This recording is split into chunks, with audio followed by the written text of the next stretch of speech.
qu'il a donné son Fils unique, afin que ceux qui croient en lui aient la vie éternelle. Gloire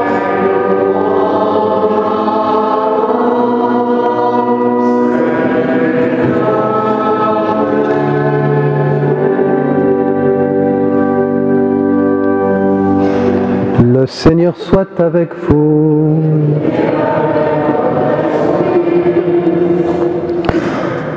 Évangile de Jésus-Christ selon saint Jean.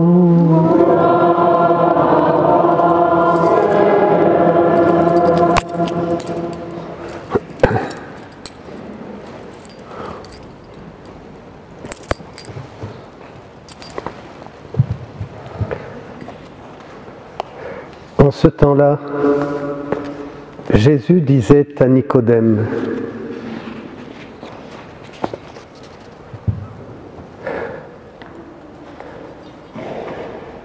de même que le serpent de bronze fut élevé par Moïse dans le désert, ainsi faut-il que le Fils de l'homme soit élevé, afin qu'en lui tout homme qui croit ait la vie éternelle. Car Dieu a tellement aimé le monde qu'il a donné son Fils unique, afin que quiconque croit en lui ne se perde pas, mais obtienne la vie éternelle. Car Dieu a envoyé son Fils dans le monde, non pas pour juger le monde, mais pour que, par lui, le monde soit sauvé. Celui qui croit en lui échappe au jugement. Celui qui ne croit pas est déjà jugé du fait qu'il n'a pas cru au nom du Fils unique de Dieu. Et le jugement, le voici. La lumière est venue dans le monde, et les hommes ont préféré les ténèbres à la lumière, parce que leurs œuvres étaient mauvaises.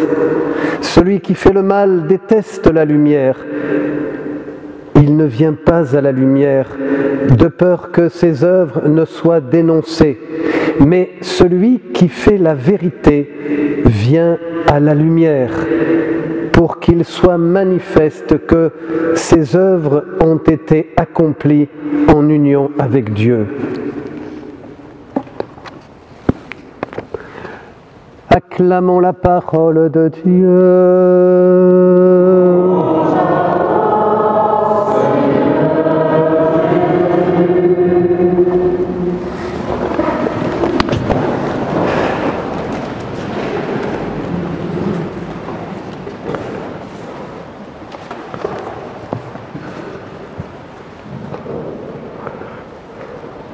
Chers amis, nous pourrions contempler tous ensemble comme une grande fresque avec écrit, avec peut-être le doigt de Dieu, comme il est écrit dans la Bible, Dieu a tant aimé les hommes. Tant aimé les hommes. Dans le psaume que nous venons d'écouter, il est dit « Si je perds ton souvenir, Jérusalem », bien sûr c'était un temps d'exil, donc en exil on se souvient du bon temps, du temps de grâce. Mais Dieu a tant aimé les hommes, cette parole tellement forte, puissante, profonde, que peut-être nous avons dilué dans le quotidien de notre vie, que nous oublions cet amour immense, sans limite. Comme disait François de Sales, Dieu a tout donné pour l'homme, alors l'homme devrait tout donner pour lui. Et puis il continue, Dieu donne sa vie, son cœur, son amour, son sang, alors l'homme devrait lui répondre de la même manière. C'est tout le sens de la vie chrétienne. Alors, ce bel évangile, j'aimerais vous donner 3 images, en tout cas, 3 illustrations peut-être. D'abord, Jésus fait allusion à un événement de la Bible. Jésus prêche. Il est obligé, pour se devenir crédible, en tout cas, il utilise l'histoire de la création. Et il fait référence à un événement bien connu dans le livre des Nombres, où les Hébreux infidèles étaient mordus par des serpents. Évidemment, ils payaient durement leur infidélité. Et donc Dieu dit à Moïse, prends un serpent de bronze, fixe fixe-le sur un mât, et qu'ils regardent. Et en le regardant, ils étaient guéris. Et c'est ce qui s'est passé. Ils regardaient le serpent de bronze et ils étaient guéris. Et Jésus va reprendre cette référence pour élever. Dans la Bible, vous savez, vous ne savez peut-être pas, en tout cas je l'ai découvert, regarder, c'est adorer, c'est le même sens, la même parole. Donc ils regardaient ce serpent, ils étaient guéris. Jésus va reprendre cette parole. Et pour nous, nous le savons bien, nous regardons le Christ en croix, nous élevons les yeux vers lui, nous l'adorons. Et il se passe quelque chose dans notre vie. C'est normal, puisque l'homme vient à Dieu et Dieu lui répond. Alors, chers amis, je voudrais voir 3 choses. La première, tu es malade. C'est ce que dit saint Augustin. Saint Augustin dit, reconnais que tu es malade et que le médecin vient jusqu'à toi pour te guérir. Ce n'est pas facile de reconnaître que nous sommes fragiles, que nous sommes malades, que nous avons été marqués, nous aussi, voyez, ces morsures du serpent. Si je devais donner et garder cette image de l'égoïsme, du péché, de l'oubli, de la critique, du jugement, plein d'autres choses, de notre volonté humaine qui nous empêche de nous élever. Mais Jésus vient, il est vraiment le médecin du cœur, du corps. Il est le médecin qui s'approche de l'homme. Il se donne dans sa parole, dans ses sacrements. Il est là chaque jour, à chaque instant. Dieu a tellement aimé l'homme. D'abord, il lui a donné les lois.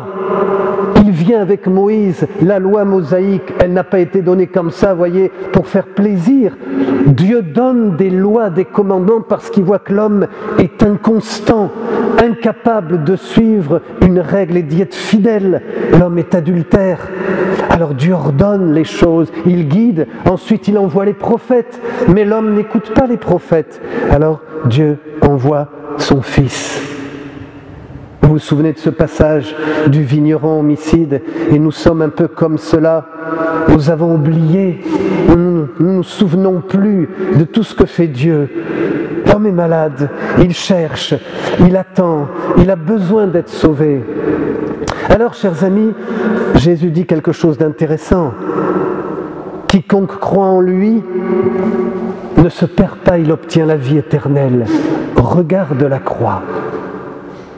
La croix s'élève devant nous, tu la regardes, tu contemples celui qui vient te sauver, tu regardes ses bras étendus, tu vois celui qui t'ouvre son cœur, qui vient jusqu'à toi, qui te donne son sang, qui se propose pour être vraiment ton Dieu, celui qui t'aime. Tu le regardes, il est là. Chaque fois que tu élèves les yeux vers lui, tu as toujours une opportunité d'être sauvé, d'être changé, d'être transformé. J'aime bien garder toujours une croix, je la porte chaque fois que je voyage. Vous avez une croix, vous regardez, et puis immédiatement, vous êtes en dialogue avec Dieu. Vous le regardez, vous le contemplez. Dieu ne vous abandonne pas, il ne vous laisse pas dans ce que vous êtes. Vous élevez votre regard vers lui et c'est immédiat. Dieu est fidèle, chers amis. Ce serait tellement dramatique de penser que tout serait inutile, qu'il n'y aurait pas eu de fruits, pas de fécondité. J'ose le dire, parfois c'est ce que nous vivons.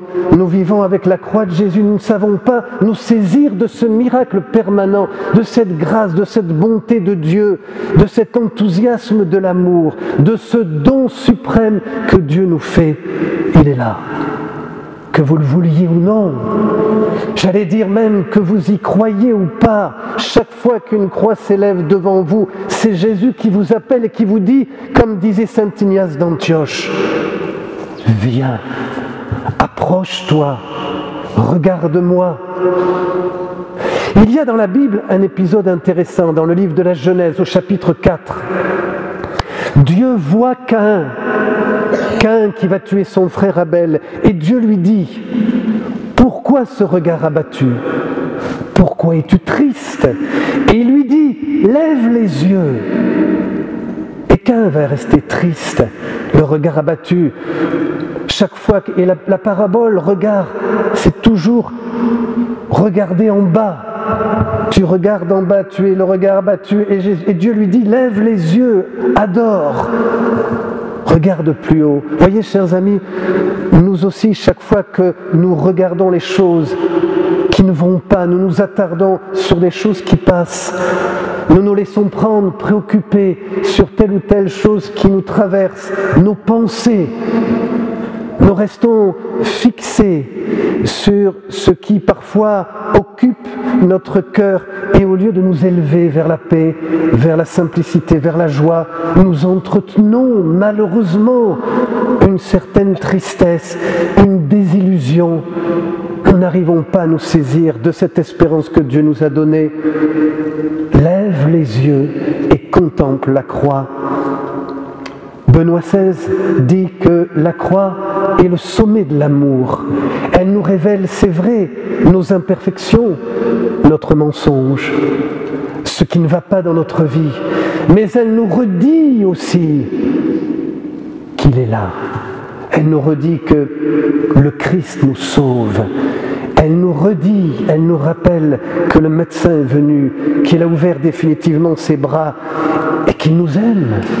Que vous le vouliez ou non, que vous l'oubliez ou pas, c'est toujours le même Dieu qui vous ouvre les bras, chers amis.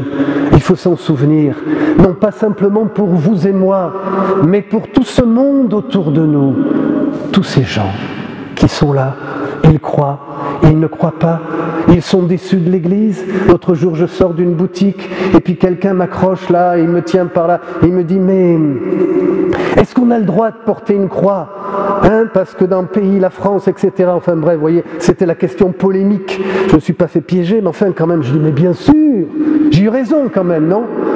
Est-ce qu'on a le droit de porter une croix, etc. » Et on est resté un bon moment, vous voyez, un bon moment là, au pied de la porte, les gens ne pouvaient plus rentrer, puis ils parlaient, etc. Les gens ont besoin. Mon dernier point, écoutez bien, la Bible dit, celui qui vient à la lumière, que ses œuvres soient accomplies en union avec Dieu. Voyez mes amis, c'est ce que vous vivez, c'est ce que nous sommes appelés à vivre. Faire des choses en union avec Dieu, faites-le. Quelqu'un vous appelle, dites-lui un mot. Vous sentez dans votre cœur un désir, un souhait de faire quelque chose, vous le faites uni à Jésus, uni à celui qui ouvre ses bras dans la croix. Vous mangez, vous vous levez, vous dormez, vous parlez avec vos enfants, vous accompagnez des petits-enfants, vous écoutez quelqu'un qui parle, vous travaillez, vous vous souvenez. Dieu est avec vous. Faites-le uni. Faites des œuvres de lumière, chers amis, je vous en supplie. Parce que si vous ne le faites pas, ce ne sont pas les autres. Les autres attendent quelque chose de vous. Voyez cette personne, j'étais pressé, je le confesse. Nous les prêtres, c'est terrible quand nous sommes pressés. Et que nous ne savons plus donner notre temps. Alors que le temps ne nous appartient pas, puisque c'est le temps de Dieu. Le temps, c'est l'éternité. C'est Dieu qui parle, c'est Dieu qui aime, c'est Dieu qui pardonne. C'est Dieu qui offre ses bras, qui ouvre ses bras sur la croix. C'est l'amour, le temps. Alors j'ai passé du temps avec cet homme, je ne le regrette pas. D'ailleurs il m'a donné, il faut que je revienne, etc. Des œuvres de lumière, c'est ce que vous devez faire.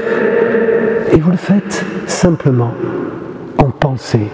Vous avez une bonne pensée pour quelqu'un. Vous avez un sourire, une parole. Vous réfléchissez quelques instants, vous prenez cette croix. Je voulais vous montrer ma belle croix, je l'ai oubliée. La prochaine fois, je vous la montrerai. J'ai une petite croix en bronze. Je la tiens dans la main. De temps en temps, je la regarde. Des fois, je pleure. Des fois, je me réjouis. Vous regardez la croix. Vous faites une œuvre de lumière, une pensée qui est éternelle. Vous faites du bien au monde. Vous marchez dans la rue, vous sortez tout à l'heure ce soir, vous regardez le ciel est bleu et vous dites, dans ta lumière, nous verrons la lumière. Psaume 35, dans ta lumière, nous verrons la lumière. Faites des œuvres de lumière, chaque jour, chaque moment, chaque instant. Ne vous privez pas, parce que nous avons tout reçu de Dieu, chers amis. Comme le dit saint Paul, je termine. Il a tellement aimé le monde, à cause de son grand amour. Répétez ces paroles dans votre cœur, je vous en prie. Ne vous lassez pas de reprendre la parole de Dieu pour votre compte, pour vos enfants, pour les autres, pour le monde. Redites ces versets de la Bible, c'est tellement lumineux, tellement beau. Au lieu de perdre du temps parfois, pardonnez-moi, dans des lectures, je ne sais pas, mais là vous redites ces versets de l'Écriture. Ils vous nourrissent, ils vous alimentent, ils vous illuminent et vous transmettez la lumière. Croyez-le bien et ne le prenez pas mal, vous êtes tous un peu illuminés. Eh bien oui, puisque la gloire de Dieu c'est la lumière. Et puis vous redites avec Saint Paul, ce n'est pas à cause de mes mérites, ce n'est pas parce que je suis une bonne personne, parce que j'ai fait un bon catéchisme, c'est un don de Dieu. Il m'aime, je veux vous le dire, il m'aime. Il vous aime, il vous sauve. Voilà ce que nous devons dire au monde. Et si nous ne pouvons pas le dire avec nos mots, alors vivons-le. Que notre espérance soit visible, chers amis, je vous en prie. Et je prie avec vous maintenant et je supplie que la grâce de Dieu nous soit donnée pendant cette mi-carême. Que l'amour de Dieu vous enflamme. Vous avez encore une semaine avant dimanche prochain. Je prie avec vous pour qu'il y ait plein d'œuvres de lumière dans vos regards, vos gestes, vos sourires, vos paroles, que chaque instant, chaque jour soit un jour un peu plus lumineux de Dieu. Amen.